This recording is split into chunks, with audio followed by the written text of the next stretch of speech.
Okay, so let's do some analyzing with these fairness criteria.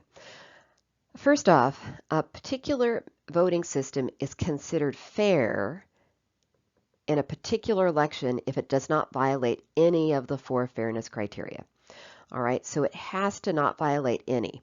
If you have a particular voting method that violates one, all it takes is one of the four fairness criteria to be violated, then that voting system would be considered unfair for that election. So we're always talking about a particular voting method in a particular election. So we actually analyze each voting method separately based on the election involved. Okay, so let's look at an example. Example 1, suppose the plurality method is used in an election and the preference schedule below shows the ranked voting results. So we're going to be evaluating the plurality method in this particular election in this example. So we're only going to ask ourselves, is the plurality method fair according to the fairness criteria? Well, first of all, when we're evaluating a voting method, we have to actually determine who wins the election. Okay, so the first step in terms of doing any kind of evaluation is we have to first think about who would win. So we're going to use the plurality method to actually determine winner in this race. Plurality is all about just looking at the first choice votes. So for determining the winner, I'm only really looking at the top part of that preference schedule. So when I look at that, I need to count up how many first choice votes candidate A, candidate B, and candidate C got. So B got 2 votes, A got 4, and then C was in 2 columns. They got 2 plus 3 or 5 votes. Plurality is all about whoever has the most votes, and C in this case has the most votes, so C wins with plurality. So what we now want to do, if we were analyzing fairness, is we want to examine this election based on the criterion. And again, all it takes is one of the criterion to be violated for this plurality in this election to not be fair.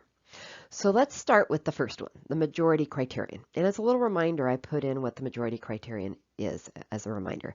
The majority criterion says if a candidate receives the majority of the first choice votes, then they should be the winner. Well, to actually evaluate this, we have to think about who would get a majority, or if a majority even happens. How would that happen? Well, looking at the total votes in this election, the total votes were 2, 4, 2, and 3. That's actually 11 votes. To get a majority of votes would be over half. Now, half of 11 is actually 5.5. We can't have 5.5 exactly, but remember, a majority would be more than half. So technically, a majority would be 6 or more votes. So 6 or more votes would be needed for a majority. Now, did anyone get 6 or more votes? No. No one here got 6 or more votes. So that means that no one got a majority. So that means that there is no way for the majority criterion to be violated if no one got a majority. So the majority criterion is not violated.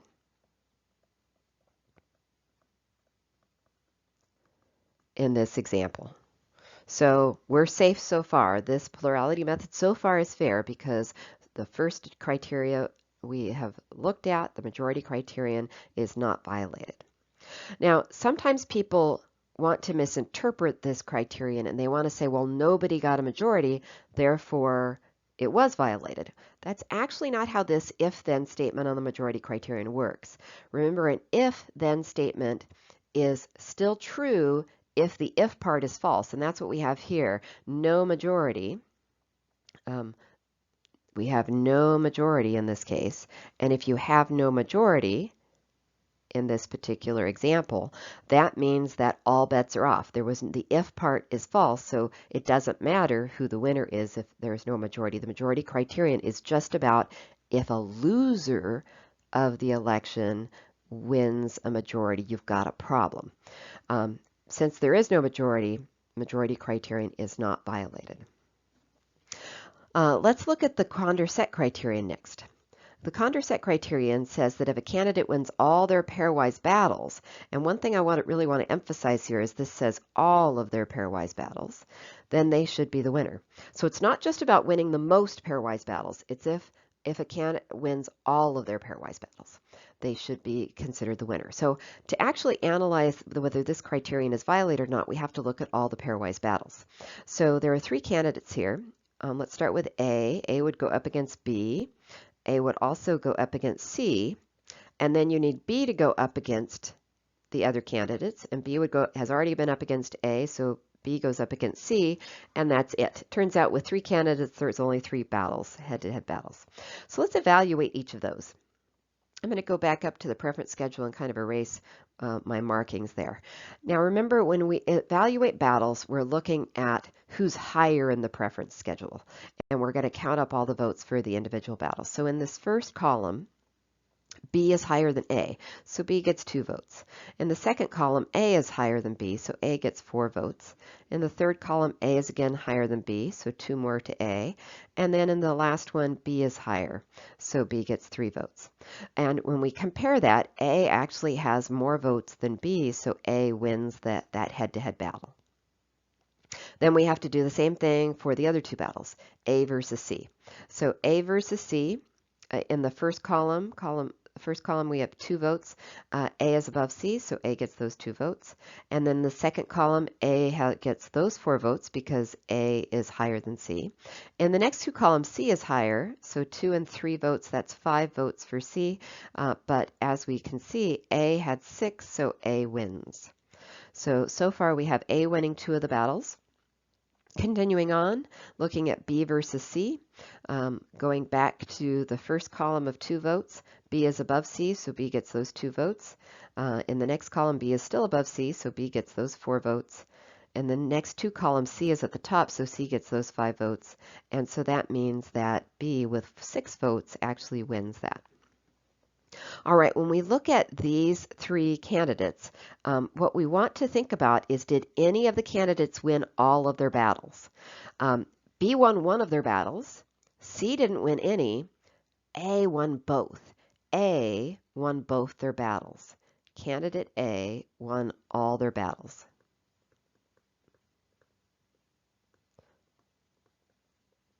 And notice they didn't win all of the battles because they were only involved in 2 of the 3. What matters is they won all of their battles.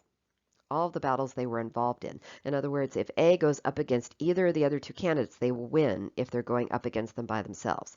And what the Condorcet criterion says is, if one candidate can win all their pairwise battles, they should be the winner of the election. But A was not the winner of the election. Remember, C was. So candidate A won all their battles but lost the election. So because they lost the election, what the Condorcet criterion basically says is that can't happen if an election is fair. So the Condorcet criterion here is violated.